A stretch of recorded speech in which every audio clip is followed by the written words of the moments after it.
ना सोसाइटी में अलग अलग विषय पे बहुत सारे लोगों के बहुत सारे कंप्लेंट्स होते हैं, तो कहाँ जाना चाहिए, ये एक सवाल पूछा जाता है। तो for redressal of society matters there are different forums, I am naming them. You can go to the registrar's office, then there is the cooperative court, there is a civil court, there is the BMC, there is a police, a general body also is a forum, and the housing federation, जो भी आपका district housing federation है। So these are the various forums which are available for any society member who has got a problem and who is seeking a resolve to his issues. Remember, the complaints to be given in writing to the office bearers. Whatever complaints that you have got, ensure that you are giving the complaint in writing to the office bearers. Normally क्या होता है कि secretary को lift में आप मिलते हो, चर्चा करते हो और आप सोचा हमने उसको बोल दिया, उसको पता है। पार्किंग लॉट में उसको मिलते हो, वहां उससे चर्चा करते हो, बता देते हो, आपको लगता है उसको मिल गया है मैसेज। भाजी खरीदने जा रहे हो, थिएटर में मिल रहे हो, एयरपोर्ट में मिल रहे हो, रेलवे प्लेटफॉर्म मिल रहे हो, लोग जहां मिले वहां डिस्कशन शुरू कर देते हैं। देन दे से अहो मी तुम्हाला सांगितलं होतं तुम्ही भेटलात तेव्हा, I have already told this problem to you. That is an invalid method. Complaints should always be given in writing to the office bearers. The decision on the complaint taken in the managing committee meeting is to be conveyed within 15 days. So जो भी complaint society के committee के पास आती है, they need to be considered in the managing committee meeting. And managing committee meeting में जो भी decision आप लेते हो, उस decision को member तक communicate करना अनिवार्य है, जरूरी है। मतलब जैसे writing में आप मांगते हो, तो आपको भी उसको writing में देना चाहिए। And in a situation where if the member is not satisfied, he has got the liberty, the privilege to approach any competent authority of his choice, जो मैंने अभी आपको अलग अलग बताए हैं slide.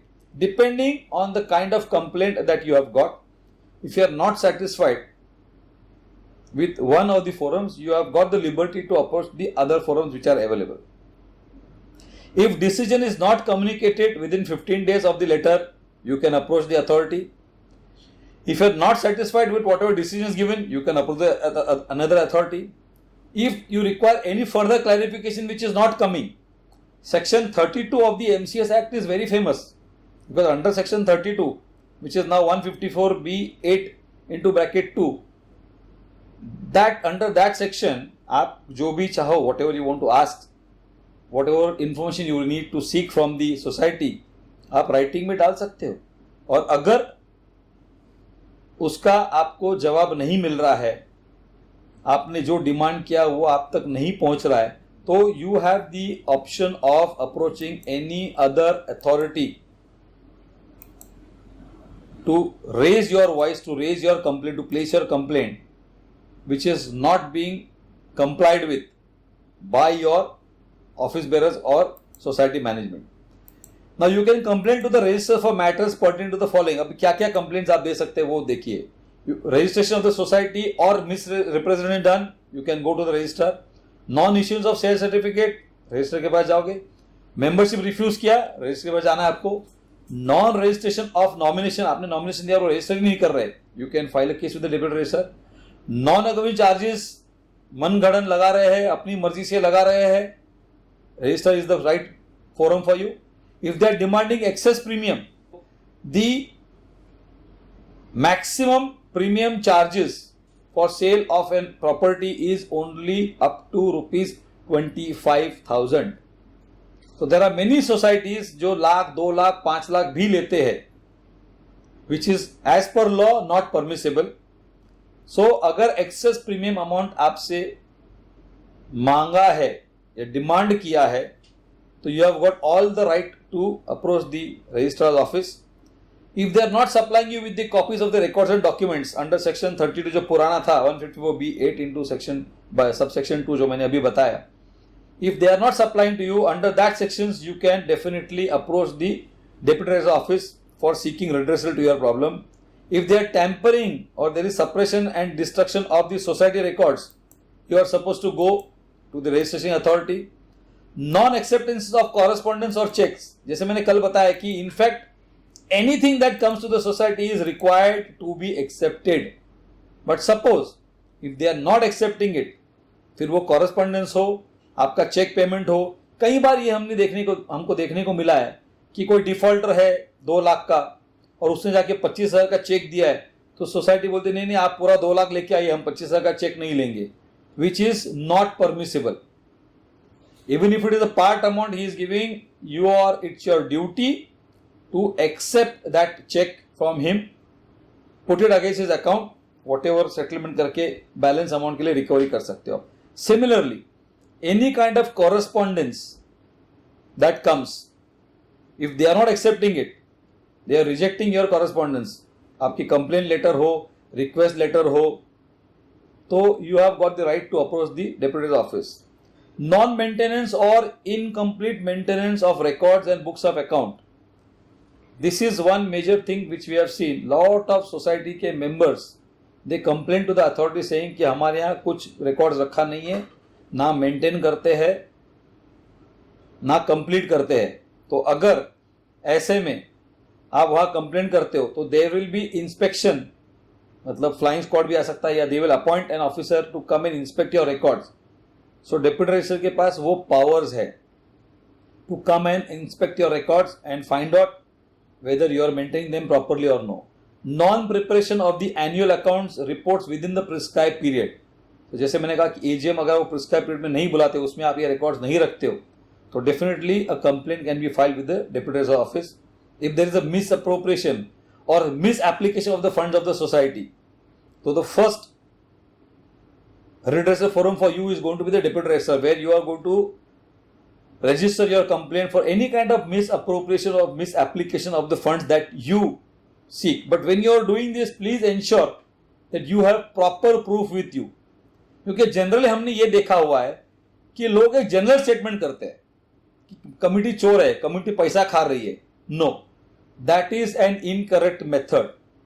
जब तक आपके पास कोई पुख्ता सबूत नहीं है, कोई प्रॉपर प्रूफ नहीं है, इस तरह के इल्जाम लगाना बैकफायर भी हो सकता है. डिफॉल्टर्स और disqualified members can not remain on the committee. अगर आपको पता चलता है कि कोई डिसक्वालिफाइड मेंबर है, 5 साल के लिए डिबार्ड किया है, फिर भी कमिटी पे है, या कोई मेंबर डिफॉल्टर है और कमिटी में बैठा हुआ है, तो उसकी कंप्लेंट आप कहां करोगे? डेप्यूटी रजिस्ट्रार ऑफिस में. Investments of funds without proper permission. अगर सोसाइटी ने सोसाइटी का पैसा किसी ऐसी जगह पे डाला जहां पे जिसके लिए उन्होंने अनुमति नहीं ली है, वो कंप्लेंट्स आप डेफिनेटली वहां कर सकते हो. रिकंसिलिएशन ऑफ अकाउंट्स, अगर आपको लगता है अकाउंट में कुछ गड़बड़ी है और you are demanding a reconciliation, this is the forum when you need to go. The audit और द ऑडिट रिपोर्ट में कोई धांधली दिखती है आपको, तो definitely this is the forum. Non conducting of elections before the expiry of term, rejection of nominations, not calling the general body meeting within the prescribe period, non calling of the managing committee meeting as per the prescribe bylaws. 12 लेने हैं meeting, ये 2 meeting लेके बैठे हुए, आगे meeting ही नहीं ले रहे. Then if there is a resignation by the members, कई सोसाइटी में एन मास रेजिग्नेशन हो जाते हैं, तो ऐसे में उनको बताना बहुत जरूरी है कि सर हमारे यहाँ कोई कमिटी है ही नहीं, सब लोगों ने राजीनामा दिया है, तो now the deputy registrar will swing into action and as per the provisions of the act rules and bylaws administrator बिठाया जाएगा. सो ये सब इस प्रकार के जो भी प्रॉब्लम्स सोसाइटी में आप देखते हो, उसके लिए फोरम है आपका deputy registrar office. Similarly cooperative court. Cooperative court में any disputes between the members and और the members and society which falls under section 91 of the act, you will have to go to the cooperative court. तो वहां पे कौन से problem के लिए आप जाओगे? नंबर 1, पार्किंग इश्यू होगा. होता यह है कि पार्किंग इश्यू के लिए 99% लोग डेप्यूटी रजिस्ट्रार के पास जाके विक के बैठ जाते. The real forum for your parking problems is the cooperative court. Similarly allotment of the flat और द प्लॉट्स में अगर कोई गड़बड़ी हुई है तो आपको जाना चाहिए कोऑपरेटिव कोर्ट में. जो रेजोल्यूशंस पास होते हैं मैनेजिंग कमेटी मीटिंग में या जनरल बॉडी मीटिंग में, इन शॉर्ट जो मिनट्स लिखे जाते हैं, अगर उस पर अगर कोई आपत्ति आपको है या आपको लगता है ये मिनट्स ठीक तरह से नहीं लिखे जा रहे, ये रेजोल्यूशंस गलत लिखे जा रहे हैं, तो ऐसे में अगर आपको इनके खिलाफ आवाज उठाना है तो the forum available for you is the cooperative court. Special if there is an escalation on the construction cost, मतलब जब आपसे पैसा लिया जाता है, एक सोसाइटी फॉर्मेशन में जब लोग मिलकर सोसाइटी फॉर्म करते हैं और वो करते हैं, वहां पे अगर किसी कारणवश कोई एस्केलेशन होता है कॉस्ट में, तो उसके लिए cooperative court is the best place for you to go to explain to them. अगर आपको लगता है कि वो एस्केलेशन जो मांग रहे हैं वो प्रॉपर नहीं है, वो नियम बाह्य है और जो आपको एक्सेप्टेबल नहीं है, and you are able to prove that, आपके पास प्रॉपर प्रूफ्स है, then the forum is cooperative court. Appointment of the developer और कॉन्ट्रैक्टर और आर्किटेक्ट, मतलब रीडेवलपमेंट में जब भी कुछ होता है, कोई धांधली आपको दिखती है, तो definitely you can approach the cooperative court. Unequal water supply आता है तो आपको कोऑपरेटिव कोर्ट में जाना है।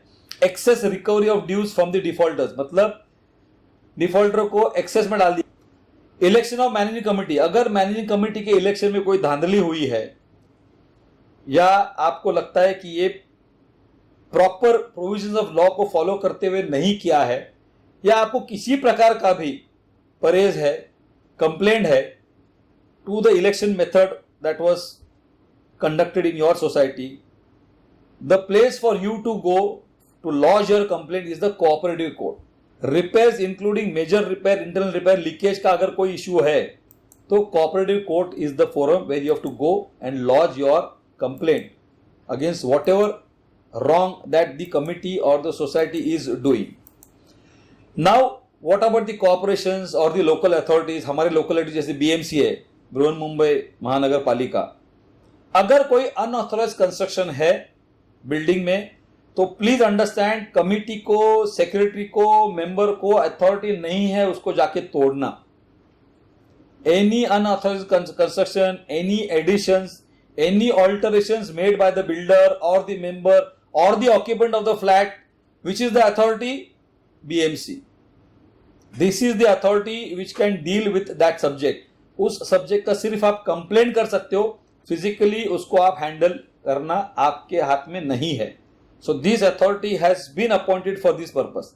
If you have got inadequate water supply to society, जो वाटर डिपार्टमेंट वहां जाओगे, चेंज ऑफ यूजर अगर आपको करना है, कमर्शियल कई बार लोग करते हैं रेसिडेंशियल कमर्शियल, तो उस प्रक्रिया का नाम है चेंज ऑफ यूजर। तो चेंज ऑफ यूजर करना है तो you need to go to the local authorities to receive their sanction. Maybe the plans are altered, तो यू गो विद दैट, और whatever changes that you require, without their permission change of user is not possible. So कई बार लोग ये कहते हैं कि मैंने सोसाइटी को लिखा, सोसाइटी मेरे को एनओसी दे दिया, तो please understand that NOC is not sufficient. You need to go to these authorities if there is any kind of change of user that you are envisaging. If there are building structural problems, definitely this is a department, because ये building वाली department है। तो building में अगर आपको लगता है कि ये धोखादायी बिल्डिंग है, डिलैपिडेटेड कंडीशन में है, तो आपका जो कंप्लेंट है वो आप इस अथॉरिटी के साथ डालोगे। At the same time, civil court for non-compliance of terms and conditions of agreement by and between the builder, मतलब एग्रीमेंट में अगर कोई आपकी प्रॉब्लम समस्या है तो सिविल कोर्ट बैठा हुआ है। सब स्टैंडर्ड कंस्ट्रक्शन है, सिविल कोर्ट में आप जाओगे। कन्वेंस नहीं दिया है तो civil court is one of the forums which they have given. If again there is an escalation in the construction cost which is not with mutual consent, civil court is the place where you need to go. And of course our police, where if there is nuisance due to the following, that is एक unauthorized use of the flat चल रहा है, मतलब flat है residence के लिए, वहां दारू का दुकान डाला है, गैम्बलिंग डेन डाला है, तो if there is any kind of unauthorised use of the flat, the shop, the parking space, the open space in the society by the member और द बिल्डर और द ऑक्यूपेंट और any other person, तो जहां unauthorised activity है, police is the person. If there is a threat और an assault done on the member, police is the forum. So anything that is physically attacked on you, the forum is the police station. So these are the various forums that I have already explained to you. So members are requested to go to the proper forums if they require justice. गलत forum में जाओगे तो frustration भी आएगा और justice भी नहीं मिलेगा।